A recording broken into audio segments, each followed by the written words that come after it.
درود پاک پڑھیں۔ اللہم صلی علی سیدنا و نبینا و شفیعنا و حبیبنا مولانا محمد معدن جود الکرم و علی الکرام ابن الکریم۔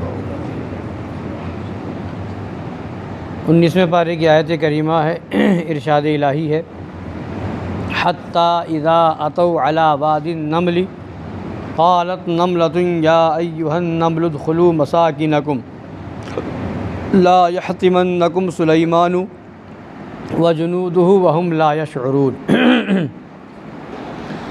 مفہوم اس کا یہ ہے کہ حضرت سلیمان علیہ الصلوۃ والتسلیم تشریف لے جا رہے تھے لشکر کے ساتھ۔ حضرت سلیمان علیہ السلام جب چلتے تھے تو ان کے ساتھ ایک لشکر ہوا کرتا تھا، اس میں جن بھی ہوتے تھے، انسان بھی ہوتے تھے، چرند و پرند بھی ہوتے تھے، سارے جانور ہوا کرتے تھے، اور سارے لشکر کو لے کر کے وہ سفر کیا کرتے تھے۔ یعنی اتنا بڑا لشکر ہوا کرتا تھا کہ 12,000 میل کی دوری تک لشکر ہوا کرتا تھا۔ اتنا لمبا، اتنا بھاری لشکر ہوا کرتا تھا۔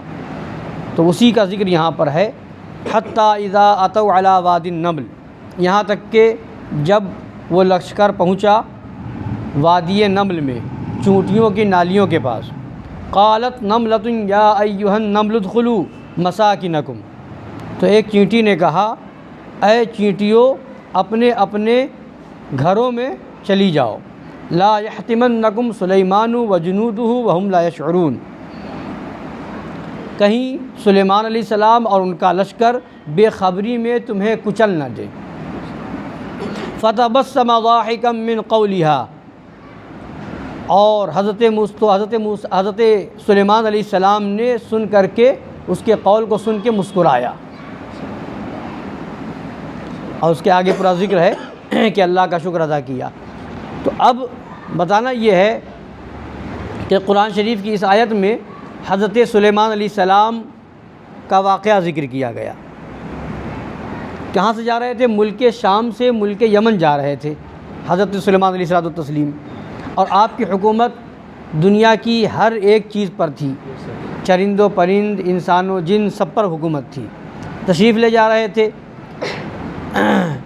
جس چینٹی نے آواز اپنی چینٹیوں سے کہا، وہ ساری چینٹیوں کی سردار تھی، اس نے سب چینٹیوں سے کہا کہ اپنے اپنے سوراخوں میں چلی جاؤ، اور یہ حضرت سلیمان علیہ السلام نے سن لیا۔ کتنی دور کے فاصلے پر؟ 3 میل کا فاصلہ تھا۔ اس وقت کے حساب سے دیکھا جائے تو 3 کلومیٹر سے زیادہ ہے نا، 1 میل جو ہے 1 کلومیٹر سے زیادہ کا ہوتا ہے، تو 3 میل کا مطلب ہوا 3 کلومیٹر سے زیادہ کیا فاصلہ تھا۔ ابھی لشکر یہاں پہنچا نہیں تھا، اور چینٹی کی سردار نے چینٹیوں سے کہا کہ اپنے اپنے سوراخوں میں چلی جاؤ، کہیں ایسا نہ ہو کہ بے خبری میں سلیمان علیہ السلام اور ان کا لشکر تمہیں کچل دے۔ تو یہ سن کر کے حضرت سلیمان علیہ الصلوۃ والتسلیم مسکرائے۔ تو اس سے کئی چیزیں ثابت ہوئیں۔ ایک تو یہ کہ حضرت سلیمان علیہ الصلوۃ والتسلیم کی حکومت و سلطنت کا یہ عالم تھا کہ ساری کائنات، ساری مخلوق پر آپ کی حکومت اور سلطنت تھی۔ دوسری چیز یہ ہے کہ سب آپ کے تابع تھے، سب آپ کے فرما بردار تھے، یہ تو حکومت ہے، ظاہر سی بات ہوگی۔ اب اس کے بعد جب چلے تو اب چینٹی یہ کہہ رہی ہے ان کے لشکر کے بارے میں، کہیں ایسا نہ ہو کہ وہ تمہیں بے خبری میں کچل دے، وہم لا یشعرون، انہیں خبر نہ ہو اور تمہیں کچل دیے جاؤ۔ تو مطلب یہ ہے کہ ایک چینٹی کو بھی خبر ہے کہ جو نبی ہوتے ہیں وہ معصوم ہوتے ہیں، ان سے کوئی گناہ نہیں ہو سکتا، وہ جان بوجھ کر کے ایسا نہیں کریں گے۔ اور دوسری چیز، جو ان کی صحبت میں رہنے والے ہیں، جو ان کے لشکر میں ہیں، ان کی صحبت کا فیض حاصل کیے ہوئے ہیں، وہ بھی تمہیں جان بوجھ کر کے نہیں کچلیں گے، ہاں بے خبری میں ایسا ہو سکتا ہے۔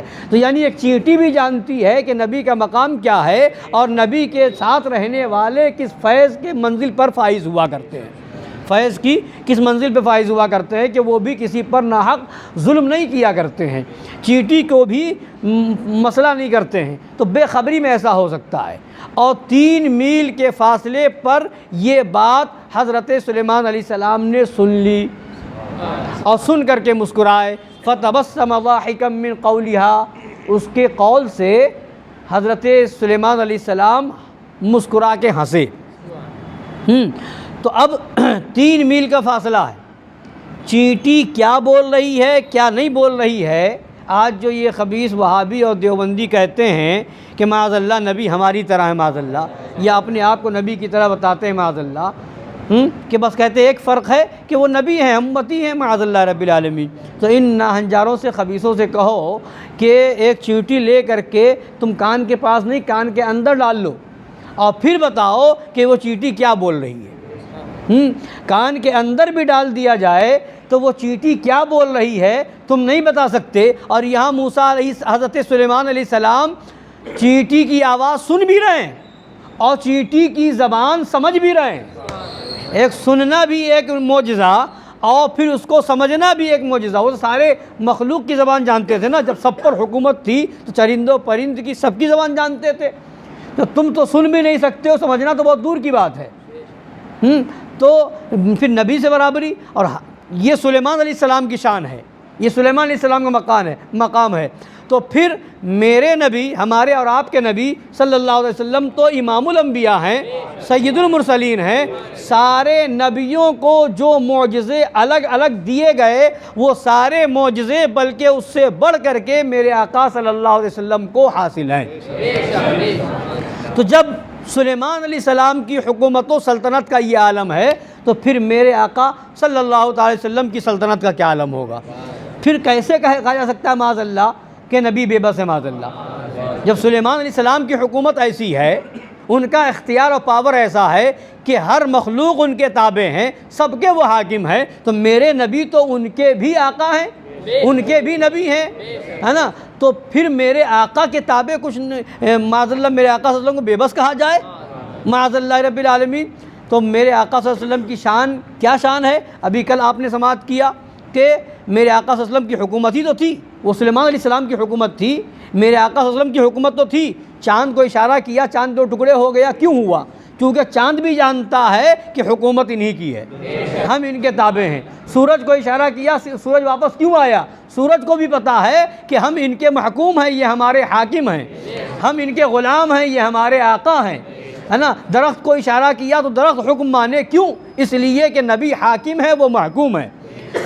کنکر کو اشارہ کیا تو کنکر نے کلمہ پڑھا، کیوں؟ اس لیے کہ کنکر کو بھی معلوم ہے کہ ہم محکوم ہیں اور میرے آقا حاکم ہیں، میرے آقا مالک و مختار ہیں، ہم ان کے محکوم ہیں، ہم ان کے تابع ہیں، ہم ان کے غلام ہیں۔ تو ہر ایک مخلوق حضور کے تابع ہے۔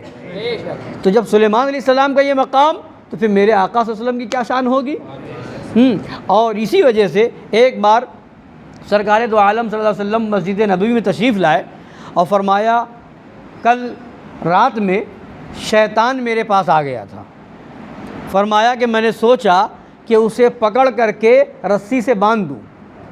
سرکار فرماتے ہیں میں نے سوچا کہ اسے پکڑ کے رسی سے باندھ دوں اور مدینہ کے بچے اس سے کھیلیں، مدینہ شریف کے بچے اس سے کھیلیں، مگر مجھے یاد آ گیا سلیمان علیہ السلام کی دعا یاد آ گئی۔ سلیمان علیہ السلام نے دعا کی تھی کہ اے مولا مجھے ایسی حکومت عطا فرما، ایسا ملک عطا فرما جو کسی اور کو نہ ہو، تو اس لیے ان کی دعا یاد آ گئی، اس لیے میں نے شیطان کو چھوڑ دیا۔ اور حضرت ابو ہریرہ رضی اللہ تعالی عنہ کا واقعہ ہے، آپ کو زکوٰۃ کے مال کا محافظ بنایا گیا تھا، تو ایک بار شیطان جو ہے وہ مال چوری کرنے آ گیا، شیطان مال چوری کرنے آ گیا، تو حضرت ابو ہریرہ رضی اللہ تعالی عنہ نے شیطان کو پکڑ کر کے باندھ دیا، جب سرکار نے اجازت دی تو پھر چھوڑ دیا۔ تو بتانا یہ ہے کہ جی سرکار دو عالم صلی اللہ علیہ وسلم تو سرکار دو عالم ہیں، وہ تو آقا ہیں، ان کے صحابی کا یہ عالم ہے کہ شیطان ان کے قبضے میں ہے، وہ چاہیں تو پکڑ کر کے باندھ دیں، ان کے قبضے اور اختیار میں ہے۔ تو جن کے صحابہ کا یہ عالم ہے، جن کی امت کے اولیاء کی ایسی ایسی کرامتیں ہیں، تو پھر اس نبی کی شان کیا ہوگی، اس نبی کا مقام کیا ہوگا۔ تو جب سلیمان علیہ السلام کی عظمت کا یہ عالم ہے کہ قرآن بیان کر رہا ہے کہ ان کی حکومت ہر ایک چیز پر ہے، تو میرے آقا صلی اللہ علیہ وسلم تو سارے نبیوں کے امام ہیں، سارے رسولوں کے سردار ہیں، تو پھر میرے آقا بے اختیار ہوں، مجبور ہوں، بے بس ہوں؟ معاذ اللہ، یہ کیسے ہو سکتا ہے؟ ہرگز نہیں ہو سکتا۔ ہمارا عقیدہ وہی ہے، میں تو مالک ہی کہوں گا کہ ہو مالک کے حبیب، یعنی محبوب و محب میں، نہیں میرا تیرا۔ دو جہاں ہے آپ کے قبضہ و اختیار میں، خالق کل نے آپ کو مالک کل بنا دیا، دو جہاں ہے آپ کے قبضہ و اختیار میں۔ ساری کائنات نبی کے قبضہ و اختیار میں ہیں، ہر ایک چیز کا مالک اللہ نے انہیں بنا دیا ہے، کوئی چیز ایسی نہیں جو میرے آقا کے اختیار کے باہر ہو۔ ان کی حکومت کل بھی تھی، آج بھی ہے، صبح قیامت تک رہے گی، میدان محشر میں انہی کا سکہ چلے گا۔ فقط اتنا سبب ہے انعقاد بزم محشر کا کہ تمہاری شان محبوبی دکھائی جانے والی ہے۔